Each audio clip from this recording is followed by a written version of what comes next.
Hello dear friends, how are you? This is lecture number 58। आज हमारा lecture है 58। इसके अंदर आज हम जो आर्टिकल डिस्कस कर रहे हैं वो आर्टिकल है हमारा 103। इसका हम डिस्कस करेंगे इलस्ट्रेशन, और इंडियन एविडेंस एक्ट के अंदर ये सेक्शन बन जाएगा 92। ठीक है डियर, तो आइए हम इसके इलस्ट्रेशन देख लेते हैं। इलस्ट्रेशन ए बात करता है। अब यहाँ पर आप नोट कर लें थोड़ा सा कि इलस्ट्रेशन ए, बी और सी, ठीक है, ए, बी और सी, ये तीनों आर्टिकल जो हमारे पास 103 है उसके जो फर्स्ट जो है ना, जो मेन जो उसका आर्टिकल है उससे डील करते हैं, 1 से डील करते हैं। ठीक है, बाकी डी, सी, ई, एफ, जी, एच वो जो है वो सब के सब उनके जो प्रोविजंस हैं उनसे डील करते हैं। ठीक है, आइए हम देख लेते हैं कि इलस्ट्रेशन ए हमारे पास क्या डील करता है, किसके बारे में बात करता है। इलस्ट्रेशन ए, इलस्ट्रेशन ए देख लेते हैं। A policy of insurance is affected on goods in ships from Karachi to London. मतलब एक पॉलिसी बनाई गई है कि जो भी गुड्स, जो भी चीज़ें कराची से लंदन जो जाती हैं शिप्स में, उन पर एक इंश्योरेंस बनाई गई है कि अगर उसको कोई नुकसान वगैरह हो जाए तो उनको कोई पैसे वगैरह मिलेंगे। इंश्योरेंस जैसे हम लाइफ स्टेट लाइफ से हम जो इंश्योरेंस कराते हैं, EFU वगैरह करवाते हैं वो वाली। ठीक है, तो अब इसमें बात क्या है, the goods are shipped in a particular ship. जो सामान जो है, गुड्स हैं, जो चीज़ें हैं वो जो है एक शिप्स के अंदर पहुंचा दी गई हैं। ठीक है, मतलब वहाँ पर हमने क्या है, हमने जहाँ से जो कराची से लंदन के लिए निकल चुकी थी। ठीक है, which is last, LOST, LO यहाँ पर है लॉस्ट, ये लास्ट नहीं है, ये लॉस्ट। ठीक है, LOST ये क्या है हमारे पास, लॉस्ट, मतलब जो कि गर्क हो चुकी, मतलब खत्म हो चुकी, तबाह हो चुकी, lost. The fact that particular ship was orally accepted from the policy cannot be proved। अब ये जो पॉलिसी वाले हैं ना, जिनके पास पॉलिसी करवाई है, जैसा कि स्टेट बैंक या किसी भी इदारे कंपनी के पास जो पॉलिसी कराई, वो कहते हैं ये जो शिप जो है ना, ये पॉलिसी से बाहर थी, मतलब ये पॉलिसी के अंदर नहीं आ रही थी शिप। ठीक है, तो फिर शिप की तो पॉलिसी है, शिप के अंदर नहीं आएगी तो हमारे पास पॉलिसी के अंदर ये शिप नहीं आएगी तो और क्या होगा। ठीक है, हमने कोई एयरप्लेन की तो पॉलिसी नहीं करवाई थी, तो इसलिए इन पर अगर वो जो है एविडेंस देना चाहेंगे, ठीक है, तो फिर उनको वो साबित नहीं कर सकते। यहाँ तक बात क्लियर है। अब बी पर चले जाते हैं। A agrees absolutely in writing to pay B. A agree होता है बी को पैसे देने के लिए, कितने, 1000 रुपये ऑन द 1 मार्च की पहली तारीख को दूंगा 1984 के अंदर। ठीक है, the fact that at the same time, अब हकीकत यह है कि उसी वक्त, उसी सेम वक्त पर N oral agreement was made that the money should not be paid till 31 March can not be prove. अब बी ने क्या किया कि हम, ए ने क्या किया, एक दूसरा जो है एक एग्रीमेंट बना लिया ओरल। ठीक है, एक ओरल एग्रीमेंट दिखा रहा है कि उसमें ये हमारा तय हुआ था हम दोनों के दरमियान कि मैं जो पैसे जो है 30 तारीख तक पे नहीं करूँगा, नहीं दूंगा। तो ऐसी जो है हकीकत को साबित करने की कोई ज़रूरत नहीं है और ना आप साबित कर सकते हैं। ठीक है, मतलब जो रिटन एग्रीमेंट है वही आपने साबित करना है। ठीक है, उन पर ही चलेंगे। आप कहें ओरली, एक आप फॉर एग्जांपल एक ए जो है बी को अपना कोई घर बेचता है, बाद में कहता है हाँ मैंने घर तो बेचा है, मगर हमारे दरमियान, दोनों के दरमियान जो बातचीत हुई थी कि वो घर मुझे वापस देगा, ऐसा वो साबित नहीं कर सकता। ठीक है, यहाँ तक बात क्लियर है। अब चले जाते हैं सी पर। An estate called the Khanpur estate. कोई एक ज़मीन है, कोई जायदाद है, मिल्कियत है जिसका नाम है Khanpur estate, A sold by a deed. ठीक है, एक लिखित के जरिए जो है उसको बेच दी। Which contains a map of the property sold, जिसके अंदर जो प्रॉपर्टी सेल की है उसका नक्शा है। फॉर एग्जांपल ए ने ये प्रॉपर्टी बेची है, ठीक है, ये प्रॉपर्टी बेची है, तो ठीक है, ये इनका नक्शा है, इनके अंदर ये आ रही है पूरी प्रॉपर्टी। ठीक है, यहाँ तक बात क्लियर है। The fact that land not included in the map had always been regarded as part of the state and was meant to pass by the deed cannot be proved. अब यहाँ पर मसला ये है कि एक दूसरी हकीकत ये दिखा रहे हैं कि जो नक्शे के अंदर जो ज़मीन नहीं है, इस नक्शे के अंदर, ठीक है, वो ज़मीन भी इस जो जायदाद ये ज़मीन है उसका हिस्सा माना जाएगा. फॉर एग्जांपल ये ज़मीन है थोड़ी टुकड़ा, ठीक है, ये भी इसका हिस्सा माना जाएगा. ऐसा साबित नहीं किया जा सकता. यहाँ तक बात क्लियर. तो फिर ये ए बी सी ये तीनों किससे डील करते थे? ये डील करते थे आर्टिकल 103 के 1 से डील करते थे. ठीक है, अब हम चले जाते हैं इसके प्रोविजंस के हमारे पास इलस्ट्रेशन पर. इलस्ट्रेशन डी बात करता है A enters into a written contract with B to work certain mines the property of B. A कोई मुआहदा करता है बी के साथ कि वो बी की ज़मीन पर काम करेगा. ठीक है, अब माइंस होता है ज़मीन के अंदर खुदाई वगैरह करना और वहाँ से कोई चीज़ हीरे मोती वगैरह या फिर कोई कोयला वगैरह निकालना. ठीक है, अपॉन सर्टेन टर्म्स, कुछ हमारे पास शर्तों के ऊपर. सही है. A was induced to do so by a misrepresentation of B's as their value. This fact may be proved. अब यहाँ पर बात ये आ जाती है, अब दूसरा फैक्ट ये साबित किया जा सकता है. अब ये साबित ये कर सकता है कि बी ने मुझे जो है मिसरिप्रेजेंट किया था. अब मिसरिप्रेजेंट क्या होता है? मतलब मुझे गुमराह किया था, मुझे जो है फुसलाया, मुझे बहलाया कि ये जो है बहुत बड़ी वैल्यू है इस ज़मीन की, इसके अंदर आप खुदाई करेंगे आपको बहुत सारे हीरा जवाहरात मिलेंगे, ये मिलेंगे वो मिलेंगे. ठीक है, तो मतलब गलत हमारे पास बयानी की. अब ये साबित तो कर सकता है. ठीक है, आ रही बस में जहाँ तक बात क्लियर है. उसके बाद चले जाते हैं हम इलस्ट्रेशन ई पर.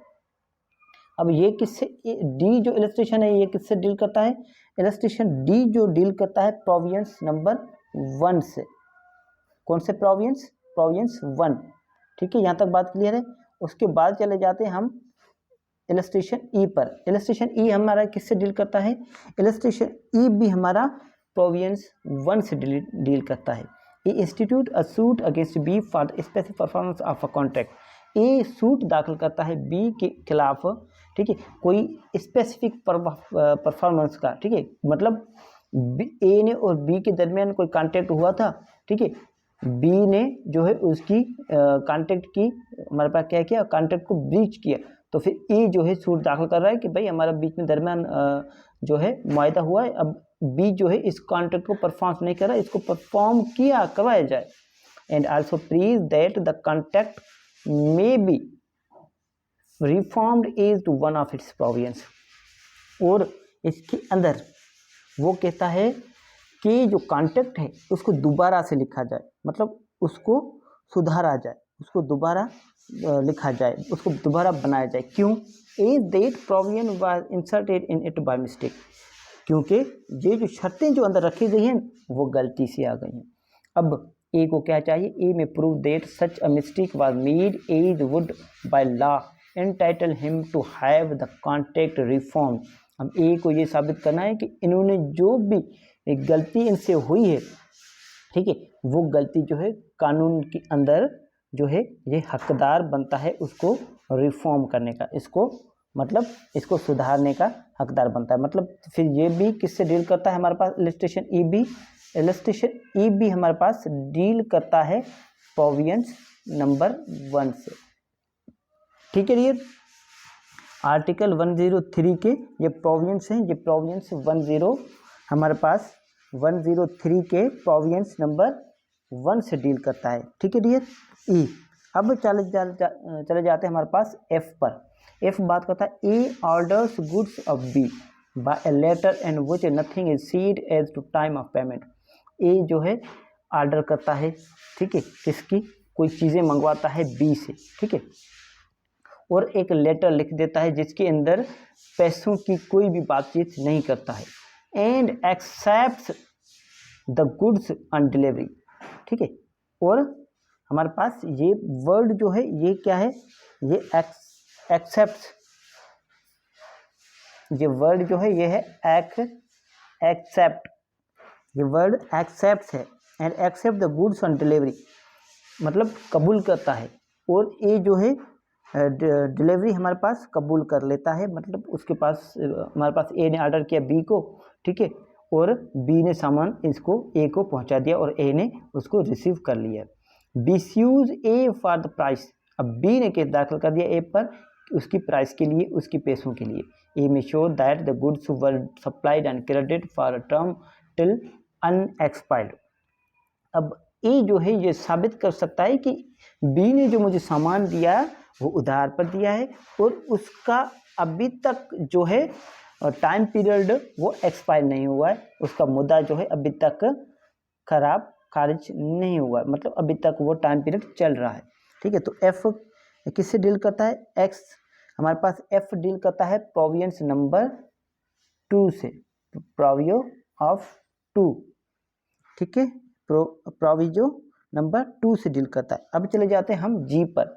जी बात करता है A sells B a horse and verbally warrants him sound. A जो है बी को एक घोड़ा बेचता है और उसको ज़बानी कहता है कि ये घोड़ा जो है वो ठीक ठाक है, मतलब जो है ये मारपीट नहीं करता है, ठीक है। आगे बात समझ में। A gives be a paper in these words, और ए जो है बी को एक कागज़ का टुकड़ा देता है और उस पर ये वर्ड्स लिखे होते हैं कि bought of a horse for RS 5000, ठीक है, 500 रुपीज़। अब उस पर लिखा हुआ है कि बी ए का घोड़ा खरीदा, ठीक है, bought of a horse for a 500 rupees, मतलब ये ए जो है ये बड़े लेटर्स में, मतलब ए का घोड़ा खरीदा मैंने, ठीक है, कितने में, 500 रुपये में, ठीक है। बी में प्रूव द वर्बल वारंटी, अब बी जो है वो उसकी वर्बल वारंटी जो है वो साबित कर सकता है, ठीक है। यहाँ तक बात क्लियर है। तो फिर ये किससे डील करता है, हमारे पास जी जो है जी भी हमारे पास प्रोवियो नंबर 2 से डील करता है। किससे डील करता है, प्रोवियो 2 से, ठीक है डियर, यहाँ तक बात क्लियर है। उसके बाद चले जाते हैं हम एच पर। ए हायर्स लॉजिंग ऑफ बी, ए जो है बी का जो है घर किराए पर लेता है, लॉजिंग, ठीक है, रहने के लिए किराए पर, ठीक है। लॉजिंग क्या होता है, हाउस फॉर टेम्परेरी स्टे, मतलब आर्जी तौर पर जो लोग रहते हैं ना, कहीं पर क्याम करते हैं आर्जी तौर पर, ठीक है, उनको क्या बोलते हैं हम, उसको बोलते हैं lodging. And gives a card on which is written rooms RS 200 a month, और ए जो है कि कार्ड देता है उस पर लिखा होता है कि रूम, एक कमरा जो है उसका महीने का किराया 200 रुपये है। A may prove a verbal agreement these terms were to include partial board, और ए इसके अंदर ये साबित कर सकता है कि ये जो कमरा लिया उसके अंदर थोड़ा सा टुकड़ा और पार्शियल बोर्ड भी अंदर आ जाता है। पार्शियल बोर्ड क्या होता है, partial board, partial means half, board means room, मतलब आधा कमरा दूसरा भी इसके अंदर शामिल हो जाता है। अब लॉज क्या होता है, ठीक है, लॉज मतलब half a table at which meals are served. ये जो लॉज की बात कर रहे हैं, ये मतलब जो टुकड़ा पार्शियल बोर्ड जो कर रहे हैं, पार्शियल बोर्ड वो होता है जहाँ पर बैठकर लोग खाना खाते हैं, मतलब एक कमरा तो किराए पे लिया, ठीक है, कमरे का एग्रीमेंट हुआ, ठीक है। अब वो वर्बल ये साबित कर सकता है कि उसके साथ जो है वो जो छोटा सा कमरा है जिस पर बैठकर खाना खाते हैं वो भी इसके साथ शामिल है, अब वो भी उसके अंदर भी हम रहेंगे, तो ये ए साबित कर सकता है। तो फिर अब एच किससे रिलेटेड है, एच जो है वो भी प्रोवियो नंबर 2 से रिलेटेड, प्रोवियो नंबर 2 से रिलेटेड है। यहाँ तक बात क्लियर है। उसके बाद हम चले जाते हैं हमारे पास, अब इसी के अंदर एच के अंदर ये हो गया ए, अब बी, अब ठीक है, अब ये थोड़ा गौर से देख लें, ये तो एच का फर्स्ट पार्ट हो गया, अब सेकंड पार्ट भी देख लें एच का ये फर्स्ट पार्ट हो गया, ये अब सेकंड पार्ट है। A hires lodging of B for a year, A जो है बी, ए ने जो है बी का घर किराए पे लिया, ठीक है, हमारे पास कुछ अरसे के लिए, वो 1 साल के लिए, आर्जी क़याम के लिए, आर्जी रहने के लिए। एंड रेगुलरली स्टाम्प्ड एग्रीमेंट, और हमेशा ऐसे एग्रीमेंट होता रहा, कैसा, drawn up by an advocate, जो कि एक वकील लिखता रहा, इज मेड बिटवीन देम, वो दोनों के दरमियान होता रहा, ठीक है। It is silent on the subject of board, और वो जो है वो हमारे पास छोटा सा जो पार्शियल बोर्ड की जो बात करते हैं उनके ऊपर साइलेंट होता है। A may not prove that board was included in the terms of verbally. अब इस सूरत में ए ये साबित नहीं कर सकता कि वो जो बोर्ड जो है छोटा सा आधा सा कमरा, जो छोटा सा कमरा है खाने की जिसके अंदर टेबल लगी होती है, वो कमरा इसमें आता है, ये ए साबित नहीं कर सकता। ठीक है, यहाँ तक बात क्लियर है। उसके बाद हम चले जाते हैं आई पर। आई क्या बात करता है? A applies to B for a debt due to A by sending a receipt for the money. A apply करता है बी को जो है रिक्वेस्ट करता है कर्ज की, ठीक है, कि मुझे कर्ज दिया जाए, ठीक है, जिसकी ए जो है एक रिसिप्ट भेजता है कि मुझे इतने पैसे आप दे दें। B keeps the receipt and does not send the money. B ने क्या किया? वो जो रिसिप्ट अपने पास रख ली और पैसे नहीं भेजे। In a suit for a amount A may prove this. अब बी अगर इस पे केस फाइल कर ली कि ए ने मुझे रिसिप्ट भेजी थी उधार के लिए, ठीक है, पैसों के लिए, कर्जा के लिए, और मैंने कर्जा इनको दिया था, अब मुझे कर्जा वापस नहीं कर रहा, तो फिर ए ये साबित कर सकता है कि उसको पैसे मिले ही नहीं। अरे बस इन suit for the amount A may prove this. अगर उस अमाउंट के उन पैसों के केस के अंदर ये साबित कर सकता है कि उनको पैसे मिले ही नहीं। जहाँ तक बात क्लियर है। अब ये किससे डील करता है? ये डील करता है हमारे पास आई जो है, आई डील करता है प्रोविजन नंबर 3 से। किससे डील करता है? Provision number 3। ठीक है, अब चले जाते हैं हम जे पर। A and B make a contract in writing to take effect upon the happening of a certain contingency।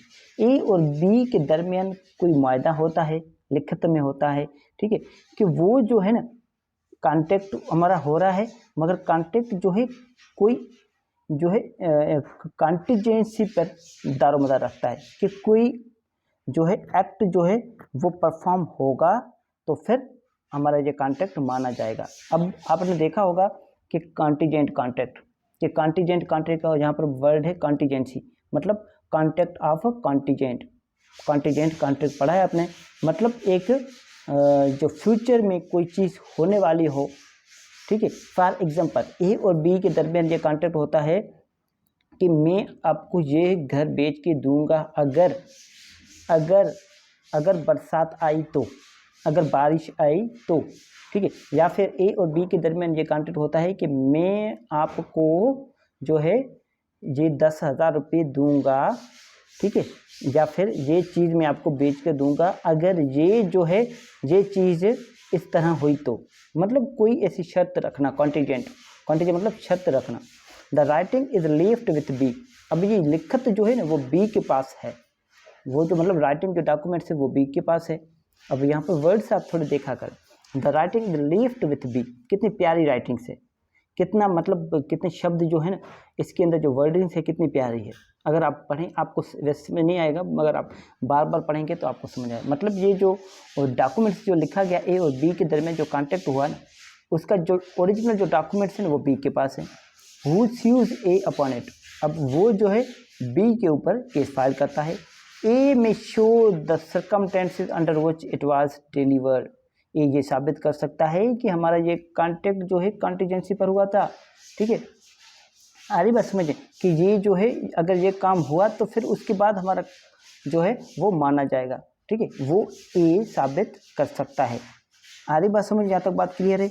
अब वो इससे जो हमारे पास जे जो है इलस्ट्रेशन, इसके लिए आपको ये पढ़ना लाजमी है कि कॉन्टिजेंट कॉन्ट्रैक्ट क्या होता है। व्हाट इज कॉन्टिजेंट कॉन्ट्रैक्ट, ठीक है, कॉन्टिजेंट